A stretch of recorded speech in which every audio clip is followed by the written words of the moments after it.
terms like mission and vision, they rightly have biblical and religious origins. They've kind of been borrowed by other segments of the world, business and all kinds of things. And there's nothing wrong with that. But it was sort of like, these were ours.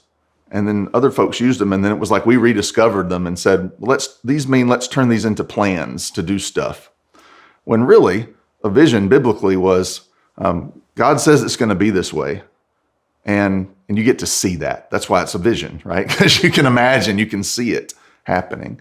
So our vision is that we can see, we're getting glimpses of, we can see, we can imagine that our corner or our corners of Williamson County, for instance, become places that look like the kingdom of God. Well, then you have to say, so what's that look like? Well, think about the stories of Jesus. Think about the parables. How does Jesus describe the kingdom of God? Well, the kingdom of God is where people are treated well, are treated fairly, where people get what they need. In the kingdom of God, there are parables about people's needs being met. People don't go hungry in the kingdom of God. People have a safe place to stay in the kingdom of God.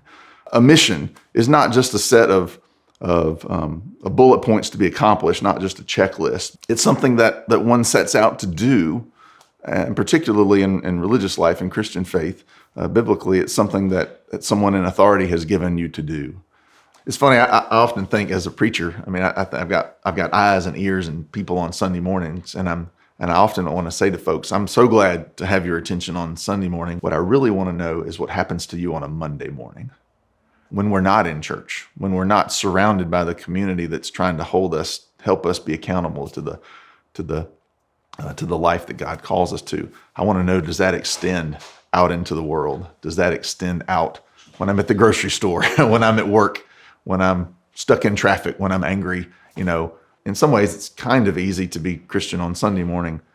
It's a little bit harder to be Christian on Monday morning, and that's what we're really going for. When we stop trying to figure out, when we stop trying to make plans on our own and sort of surrender, it's like the old hymn, I surrender all to Jesus, I surrender, all to him I freely give. What part of all don't you understand?